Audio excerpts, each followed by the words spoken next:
함께 나눈 하나님의 말씀 요한복음입니다. 요한복음 15장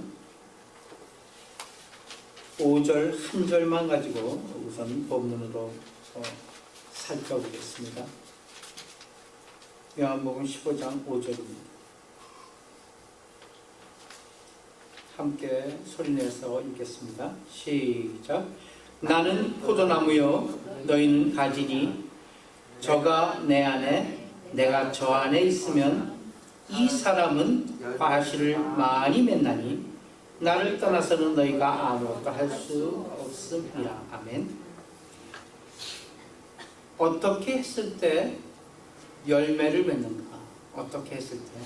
정말 우리는 신앙 가운데 자주 묻기도 하고 자주 대답을 구하는 게 있다면 신앙생활 어떻게 해야 돼요? 구체적으로 어떻게 해야지 올바른 신앙을 할 수가 있습니까? 어떻게 해야지 신앙생활에 모범이 될 수 있습니까? 어떻게 해야지를 많이 질문합니다. 어떻게 해야지? 뭔가 내가 해야 할 것이 있는 것으로 우리는 생각을 하죠. 그렇다고 해서 할 것이 없는 건 아닙니다만은 오늘 본문 속에서 어떻게 했을 때 열매를 맺는가를 살펴보면서 과연 우리가 어떠한 삶이 하나님께서 원하시는 삶이요 성결의 삶인가 거룩한 삶인가를 살펴보고자 원합니다. 어떻게 했을 때 열매를 맺습니까? 열매를 맺는 유일한 방법은 포도나무에 붙어 있는 거예요. 너무 단순해요. 너무 쉬워요. 우리는 뭐예요? 가지, 그렇죠? 우리는 가지예요.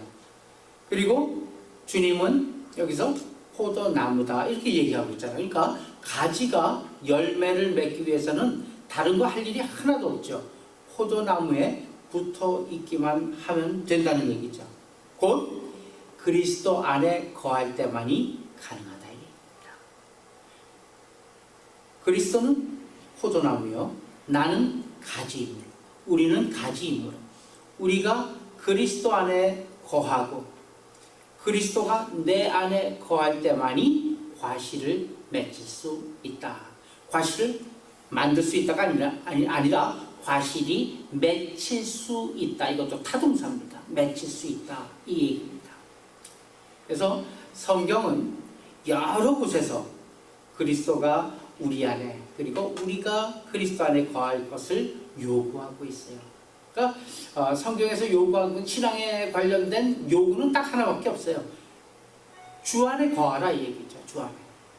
그래서 전번 시간에도 우스갯소리로 가장 복되고 은혜로운 사람들은 어디에 사는 사람들이냐면은 인천 주 안에 사는 사람들이 가장 복된 사람들이에요.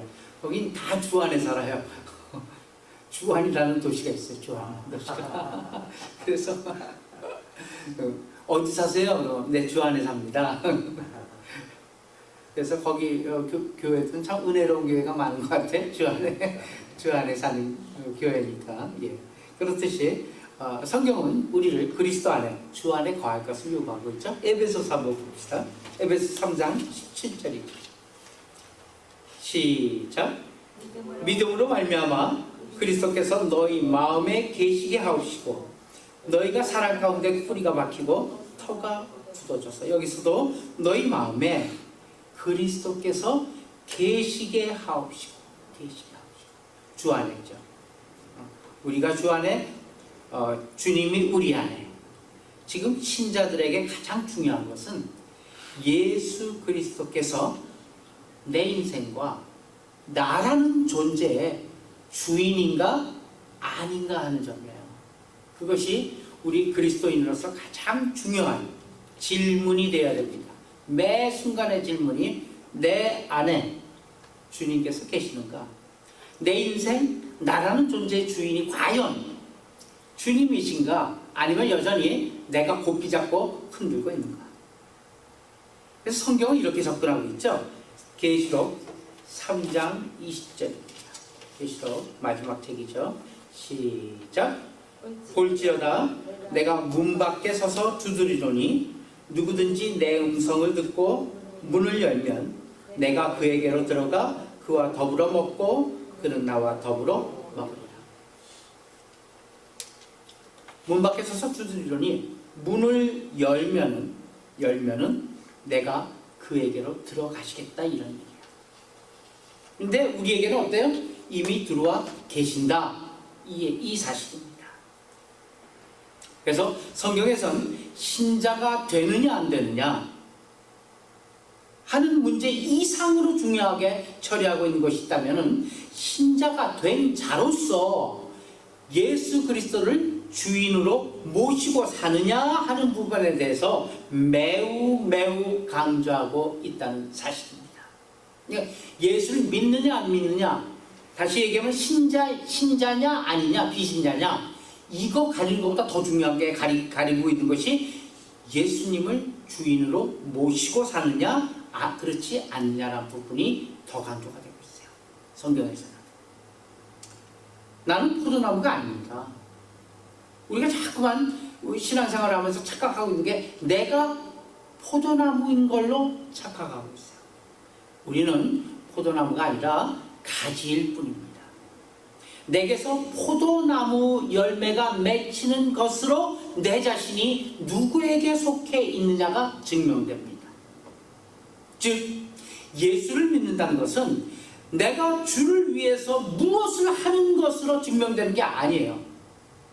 내가 교회에 여러 가지 일을 하고 있고, 내가 교회에서 단기 선교를 갔다 왔고, 무슨 일을 하는 것으로, 내가 주를 위해서 무슨 일을 하는 것으로 내가 예수를 믿는다는 것을 증명하는 것이 아니라, 나의 삶 속에서 무슨 열매가 맺느냐가 아니에요. 맺히느냐로 내가 어디에 붙어 있는가가 증명되는 거예요. 무지개 중요한 거 이거예요. 포도 열매를 맺음으로 포도나무로부터 나온 가지라는 것이 증명되는 거예요. 내가 노력해서 포도나무 열매를 맺는 게 아니라는 얘기예요. 마태복음 7장 20절 시작. 이러므로 그들의 열매로 그들을 알리라. 시금석으로 열매가 등장하고 있는 것입니다. 열매로, 내 삶에 너덜너덜 떨어지는 열매로 내가 어디에 붙어 있는지를 알라는 것입니다. 우리는 이 부분에서 많은 오해를 하고 있어요. 어떤 오해를 하고 있냐면요, 의지적인 금욕생활을 함으로써 우리가 어디에 속해 있는지를 증명하라 해요. 안 그래요? 대부분의 천주교가 이런 쪽에서 많이 노력하고 있어요. 그런데 천주교뿐만이 아니라 우리 기독교도 마찬가지예요. 의지적인, 예수 믿는 사람은 그래서 돼? 그러면 안 되지. 그렇게 하지 말아야지. 거짓말하지 말아야지. 예수 믿는 사람은 그렇게 욕심 있어도 돼? 욕심을 버려야지. 이게 말이 되는 것 같죠? 근데 사실은 말이 안 되는 거예요. 의지적인 금욕, 안 돼. 내가 하나님을 믿는 사람이 이래서는 안 되지. 끊어버리고, 담배 끊어버리고, 안 돼. 그러면 안 되지. 술잔 던져버리고, 싸우면 안 되지. 아이, 감독, 나 안 싸울게. 맞아, 내가 졌어. 이런 것들이 우리 신앙생활에서 의지적으로 나오고 있어요. 그런 의지적인 금욕생활을 함으로써 우리가 그리스도인인 것을 증명하고자 해요. 많이 그래요. 그러나 그들의 열매로 그들을 알리라 하신 것은 우리가 누구인가를 확인하는 데 있어서 내가 붙어있는 것으로 인해서, 나타나는 자연적인 결과, 그 결과로 증명되는 것이지, 내가 무엇을 만든 결과로 내 자신이 증명되는 게 아니다는 얘기예요. 이게 많이 차이가 납니다. 내가 무엇을 만들어요. 안 돼! 거짓말하면 안 돼. 이제부터 절대로 거짓말하면, 혀를 깨물더라도 거짓말하면 안 되겠다. 혀를 깨물더라도 내가 이것을 지켜야 되겠다. 그런 금욕 생활로서 무엇을 만들어내요. 그것으로서 자신을 증명하고자 해요. 오래가지 못해요. 결국 넘어져요. 결국 허탈에 빠지게 돼 있어요. 왜? 내 스스로 하려고 했기 때문에 그래요. 여기 지금 열매라는 얘기가 무엇이냐면은 우리가 누구인지를 확인하는 데 있어서 내가 붙어 있는 것으로 인해 나타나는, 내가 누구에게 붙어 있냐는 얘기예요. 내가 지금 여전히 더 마귀에게 붙어 있느냐, 내가 여전히 더 세상에 붙어 있느냐, 아니면은 내가 주님께 정말 단단히 내가 붙잡는 것이 아니라 붙어 있는가. 붙어 있음으로 인해서는 자연스럽게 결과가 나와요. 그 결과로 내가 붙어 있는 것이 증명하는 것이다, 이 얘기입니다. 본문은.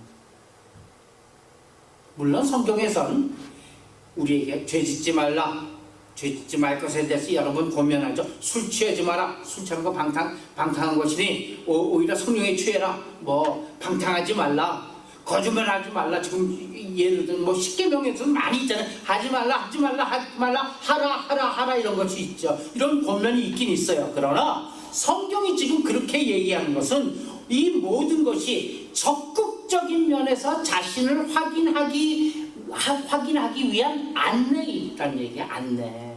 그것이 중심이 되는, 신앙의 중심이 되는 내용도 사실은 아닌 것이에요. 그러나 우리는 열매 자체를 신앙의 전부라고 생각하기 때문에 문제가 있는 거예요.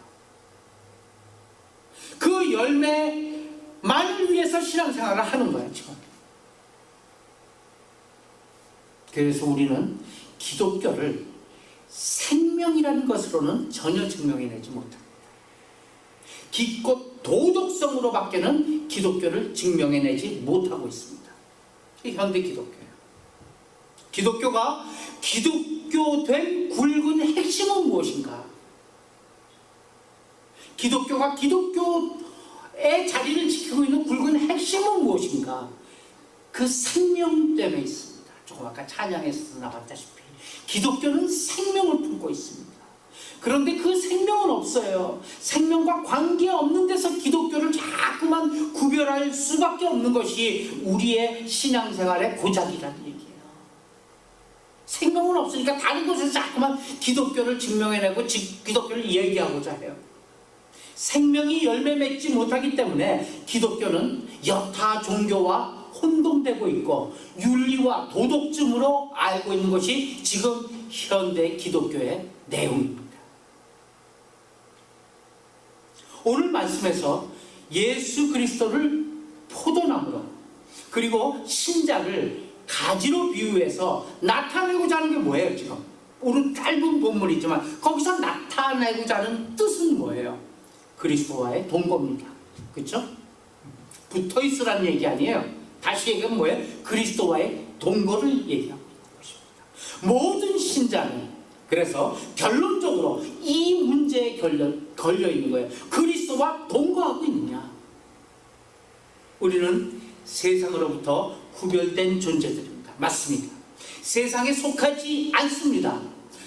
세상에 본거지가 없어요. 세상에 속해 있지가 않아요. 요한복음 17장 9절하고 14절 한번 같이 읽겠습니다. 시작. 내가 그들을 위하여 비옵나니 내가 비옵는 것은 세상을 위함이 아니요 내게 주신 자들을 위함이니이다. 그들은 아버지 것이로 소이다. 세상에 속해 있지 않다는 얘기죠. 아버지의 소유라는 얘기예요. 아버지 것이로 소이다. 그 뒤에 14절 시작. 내가 아버지의 말씀을 그들에게 주었사오매 세상이 그들을 미워하여 싸우니 이는 내가 세상에 속하지 아니함 같이 그들도 세상에 속하지 아니함으로 인함이니이다. 굉장히 무서운 말이에요. 굉장히 중요한 말이에요. 요한복음 17장 9절 14절은 달달달달 외우고 있어야 돼요. 이것이 우리의 본질이에요. 세상으로부터 구별됐고 세상에 속해 있지 않은 존재라는 얘기예요. 성경에서 거룩이라는 말을 쓸 때 그 거룩이라는 것은 구별되었다 이런 뜻으로 쓰고 있다는 건 우리가 누차 강조하고 있습니다. 우리는 이 구별을 죄로부터의 구별, 죄로부터의 거룩으로만 생각하는데 문제가 있는 거예요. 죄로부터 구별되어 있어요. 세상으로부터 구별되어 있어요. 악으로부터 구별되어 있어요. 맞죠? 죄로부터 우리는 거룩하게 되어 있어요. 맞아요. 근데 이제는 그 구별에서 끝나는 게 아니라 그 다음 뭐예요? 하나님의 것이 되었다는 사실을 우리는 놓치고 있는 거예요. 오늘 이거 9절에서 나오죠? 그들은 아버지의 것이로서 있다. 하나님의 것이 되었어요. 그런데 우리는 죄로부터의 구별은 되었으면서 하나님께로의 구별은 이루어지지 않은 경우가 많다는 사실이에요. 하나님께로의 구별, 이것이 곧 뭐라고요? 성결이라고요. 오늘 말씀의 제목이에요. 하나님께로의 구별. 역사적인 얘기로서 비유를 들자면 이런 얘기죠. 출애굽 사건, 우리가 전주에 했던 게 출애굽 사건이에요. 출애굽 사건에 있어서 애굽에서는 나왔어요. 맞지요? 애굽에서는 나왔어요. 세상으로부터 뛰쳐나왔다는 얘기예요. 세상에서는 구별되었어요. 그런데 아직까지 가나안은 들어가지 못했어요. 광야 생활을 하고 있으면서 오히려 종되었던 애굽에서의 생활을 그리워하고 있는 것이 우리의 실정 아니냐는 얘기예요. 왜 그렇습니까? 왜 그렇습니까? 하나님과 함께하지 않기 때문입니다. 그래서 열매도 없습니다. 왜 우리의 삶에 열매가 없을까? 하나님과 함께 있지 않기 때문에 열매가 없는 거예요. 광야 생활은 곡식을 심을 수가 없는 생활이에요. 광야 생활은 낮에는 구름기둥 따라, 밤에는 불기둥 따라 돌아다니게 바빠요. 어디에서 곡식을 심어갖고 열매를 내요? 열매를 따요? 없어요. 광야 생활은 열매를, 곡식을 심을 수가 없어요. 그러니 열매도 없는 거예요. 그 생활이 바로 현대 그리스도인의 생활이다. 하나님은 우리 모두를 예수 그리스도와 하나로 부르신다는 사실. 우리가 예수 그리스도로 말미암아 거듭나면은 우리는 하나님과 그리스도와 하나가 된 것이에요. 우리가 예수 그리스도로 거듭났잖아요. 예수 그리스도로 거듭났다는 얘기예요. 그럼 우리가 뭐예요? 다시 얘기하면 우리가 예수 그리스도예요. 거듭난 거예요. 새롭게 난 거예요. 그렇죠? 예수 그리스도로 거듭난 거예요. 그의 몸으로 우리가 부르심을 받은 거예요. 그렇죠? 하나님께서 우리를 보실 때 누구를 통해 보세요? 예수 그리스도를 통해 보세요. 온전하신 그 예수 그리스도를 통해 우리를 보시기 때문에 우리도 온전하게 쳐주는 거예요. 그게 뭐예요? 칭이잖아요. 예수 그리스도의 몸으로 우리를 부르신 거예요. 고린도전서 9장 19절 시작.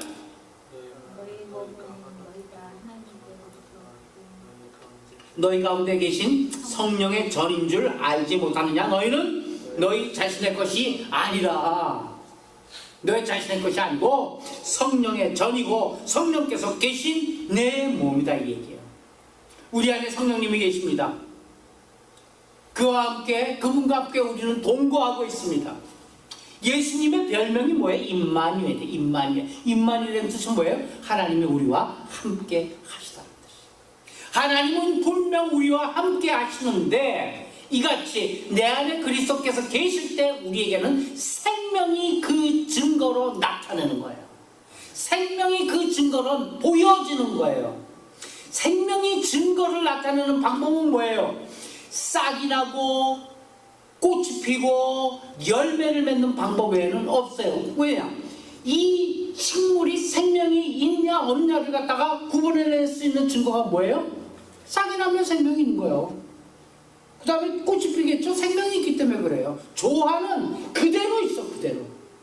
그러나 생명 있는 씨앗은 가만 내버려 두더라도 잠깐 싹이 나고 꽃이 피고 열매가 툭툭 떨어져. 왜? 생명이 있기 때문에. 생명이 있는 것은 당연히 열매를 맺게 되어 있습니다. 신자들이 가장 많이 오해하고 있는 것이 있다면 자신이 스스로 열매를 맺는 것과 열매를 돕는 것을, 열매 맺는 것을 돕는 것을 구별하지 못하는 데 있어요. 스스로 열매를 맺으려고 해요.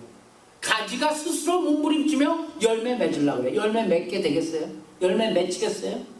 열매 맺는 것을 돕는 자리에 우리가 서 있어야 돼요. 왜? 열매 맺는 주체가 누구냐고요? 예수님이기 때문에. 우리가 아니에요. 성령의 열매도 우리가 주체가 아니에요. 그런데 우리는 이걸 갖다 어떻게 착각하고 있냐면 성령의 열매를 맺자, 성령의 열매를 맺자, 사랑, 희락, 화평, 오래 참음, 자비, 양성, 충성, 온유, 절제의 열매를 맺자 이런다는 얘기예요. 그 열매 누가 맺는 거예요? 내 안에 계신 하나님, 내 안에 계신 성령님의 열매예요. 내 열매가 아니라.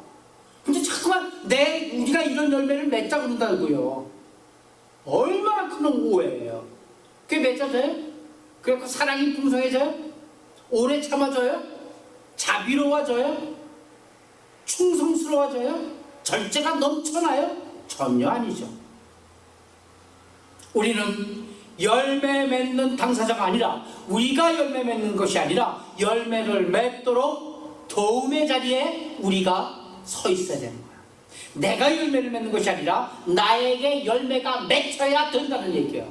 다르죠? 내가 열매 맺는 것과 나에게 열매가 맺히게 되는 것이 다른 거죠. 이것은 그래서 인내하자는 얘기가 아니에요. 이것은 뭐예요? 그리스도께 붙어 있자는 싸움이에요. 그리스도에게 붙어 있자는 얘기예요. 우리에게 열매가 많이 맺히기 위해 우리의 신앙생활은 절대로 형통하지 않다는 것을 기억하시길 바랍니다. 우리에게 열매가 많이 맺히기 위해서 우리가 형통해지지는 절대로 않는다는 얘기예요. 우리는 형통의 삶을 원하잖아요. 그렇죠? 그런데 이 성경에서 얘기하는 형통이란 이 형통이란 뭘까요? 형통은 그냥 사방팔방 오만사방이 다 뚫려갖고 하는 일마다 잘되고 복받고 하는 일마다 풍성해지고 생각 먹은 만큼 일이 되고 그래서 충분한 결과가 있고 그래서 떵떵거리고 배불리 먹고 잘 살고 나눠주고 살고 이게 형통이라는 얘기예요? 아니에요. 성경이 얘기하는 형통은 뭐예요? 하나님께서 함께 계신 것이 형통이에요.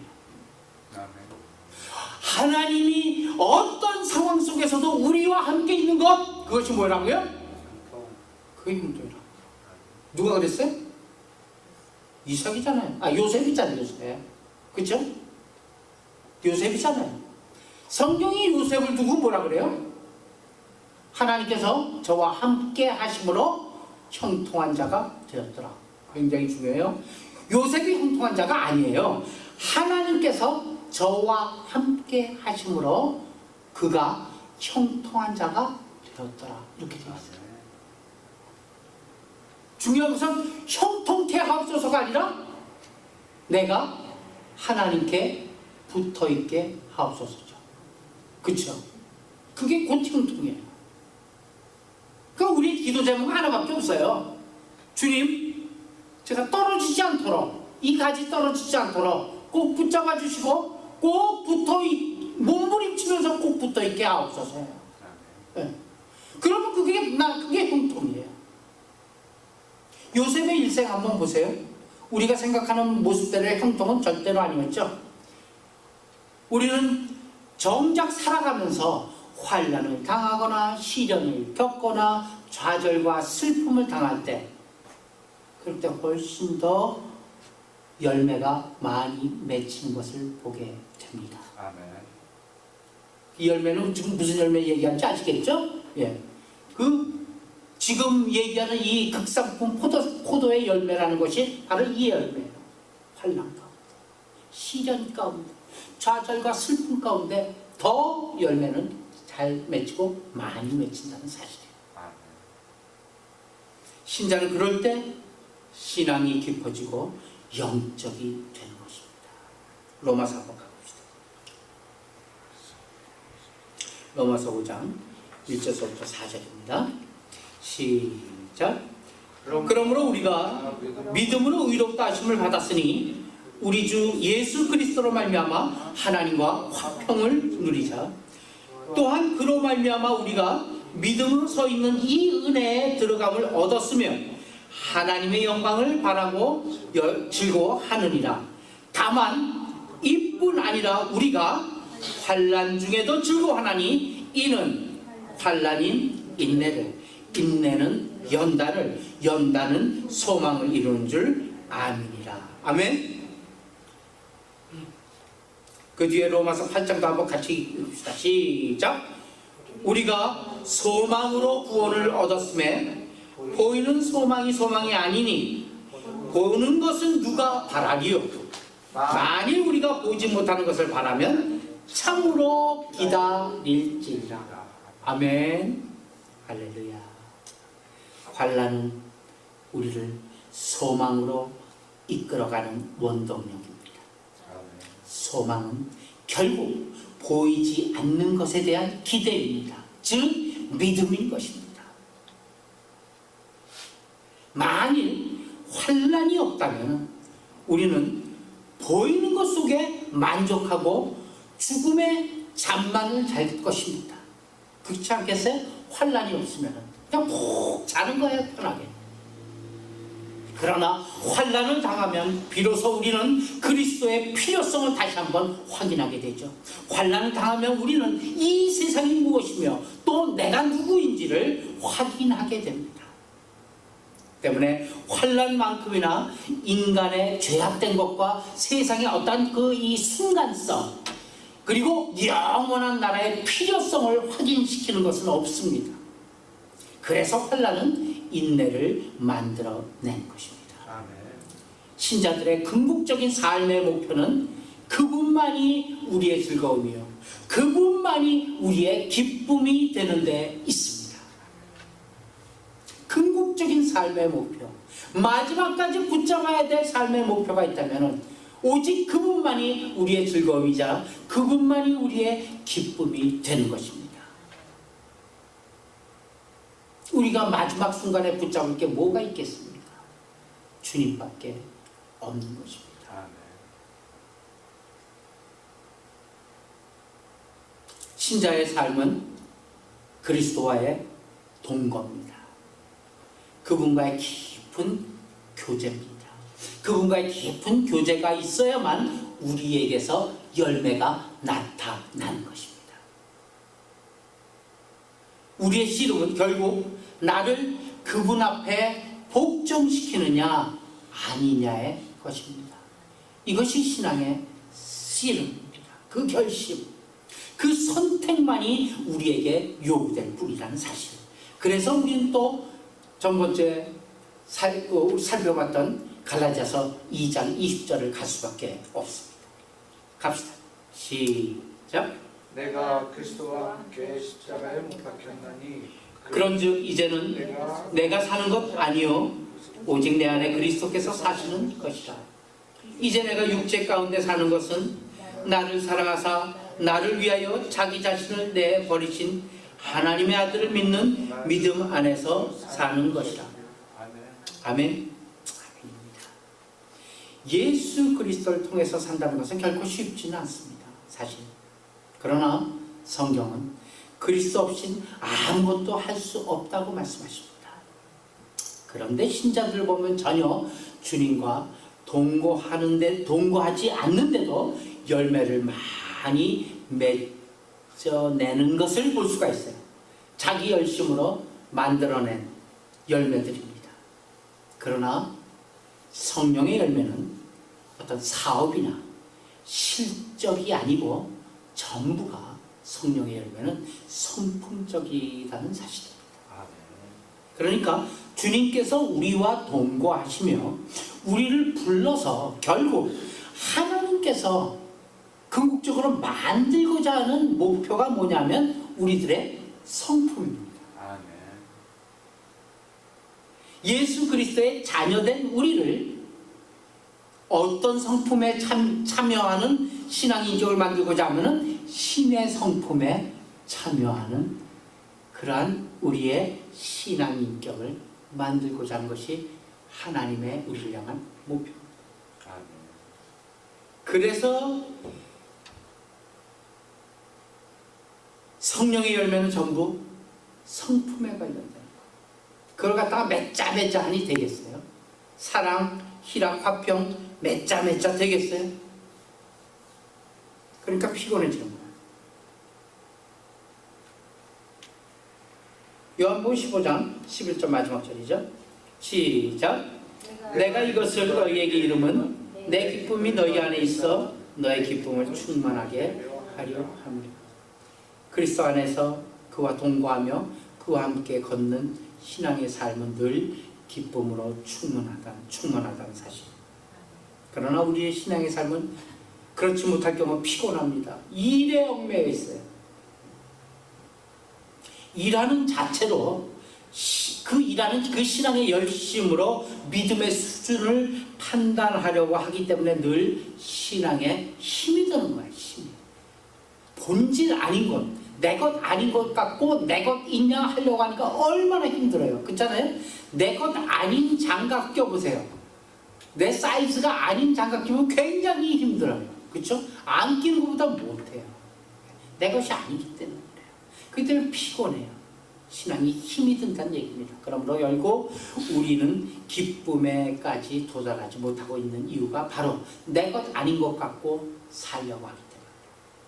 그러나 하나님과 함께 살며 하나님의 자녀라는 이름으로 살며 그리스도와 동거하는 기쁨, 거기서 얻어진 열매와 빼앗을 수 없는 그런 감사들을 우리는 전혀 맛보지 못하기 때문에 힘든 거예요.